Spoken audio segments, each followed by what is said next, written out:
Righto, g'day guys, Howie here from Boltcraft Nelson. Today's job, we're just going to make a wee porthole out of some MDF, a couple layers of MDF with a hole cut in the middle and then a piece of glass in between it and just a nice bead going around the edge. So I've already cut out my MDF. I've cut it out a bit bigger than what I need so I can screw it down in the corners. I've screwed it to a sheet of board so when I plunge cut with my router it won't go into my workbench. Just setting up the router now, putting a 1/2 inch straight cut router bit, and then we're going to set up the festal back to it, and I've just got to make a quick jig to set the router up so that we can screw the center of the jig on here, set our router point out to our desired width, which we're going to see 450mm diameter, and then plunge around with the router and create our circle. Stay tuned. So I've just about finished making my jig we're going to spin the router around on. It was quite easy, just I made it a bit longer than what I needed so I can multi-purpose for next time. When I flip the router over, you'll see what I've done. I just did 4 holes. I did them 5mm, so you had a bit of slop, so it can be hard to line up all the holes exactly. Did a large center hole in case I want to use a bigger router bit, and then there's also two lugs just either side of the blade that your router collar helps sit on, so it just did some large countersunk holes for it to sit into. You can kind of see just in there. There we are, a bit of focus helps. So all I need to do now is find the length from the edge of the router bit, mark that on in the center, put a pilot hole, and we're away.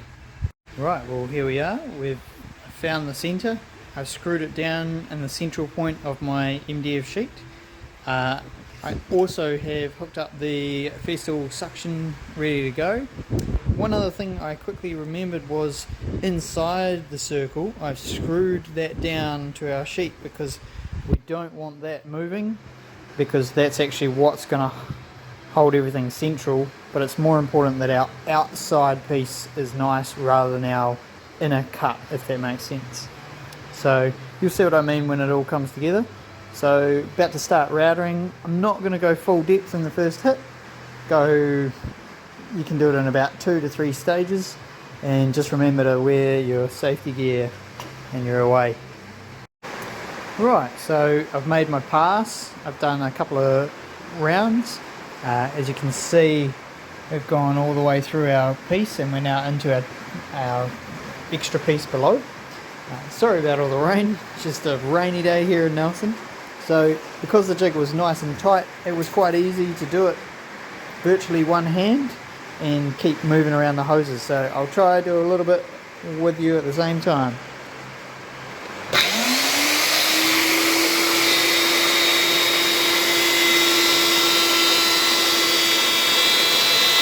Now we've removed the router, taken that off to the side, and now we've loosened off our screws that was holding the central located, and out she pops, just like that.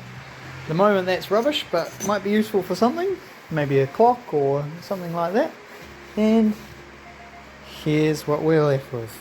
I'll just unscrew that and see how we go.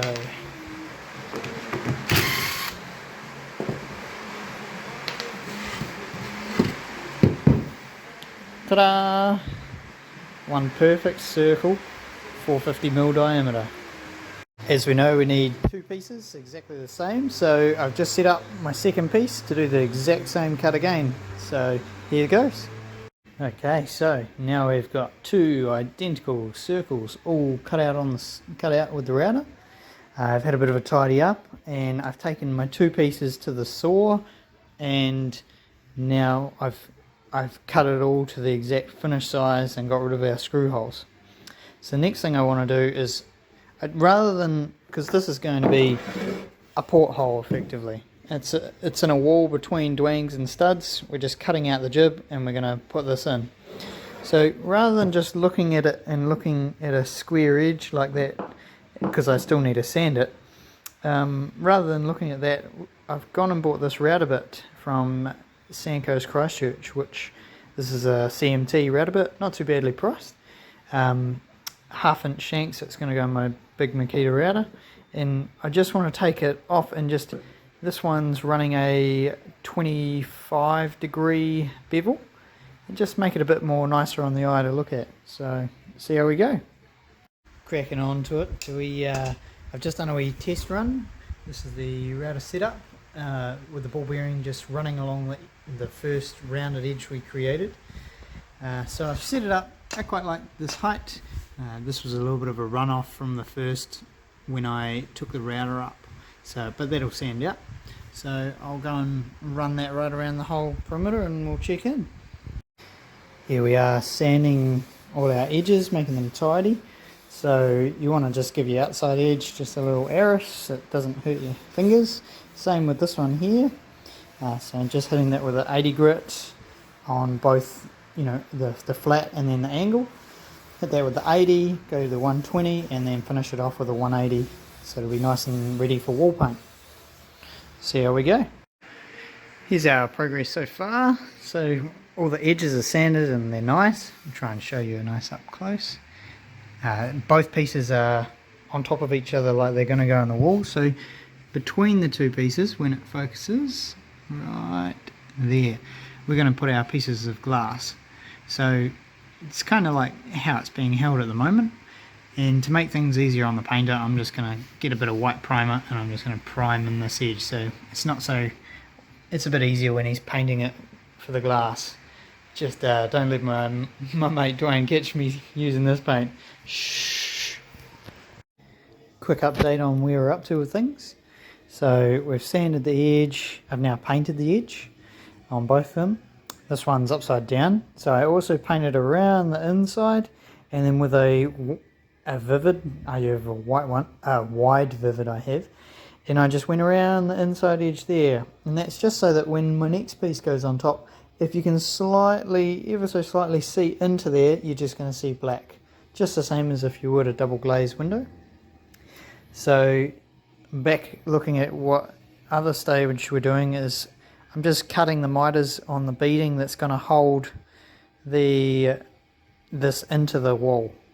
So just need to cut that to my overall sizes, and then when we're on site we'll get the nail gun and we'll nail all of these into there and into the wall that way, and this will be the same on both sides of the window.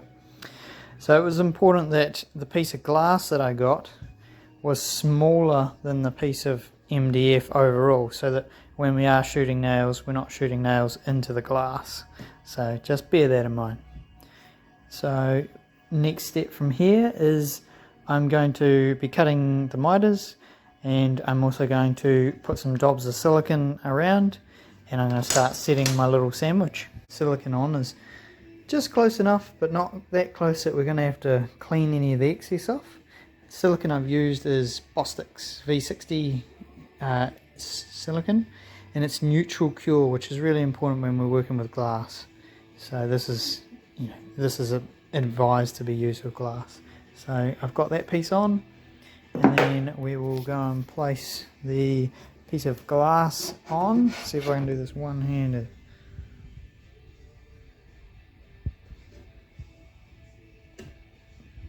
Just like that will do, and then just make sure that it's far enough away from all the edges so your nails aren't going to get it, and I'll see you soon.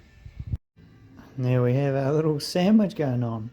I moved it over here so I could sit it on the edge and get the clamps right around all the corners and make it a little bit easier, but that's what we're looking at. It's just a nice black edge in there, and they're going to paint all this the wall colour so it all matches in whatever shade they go from there. So just cutting the beads.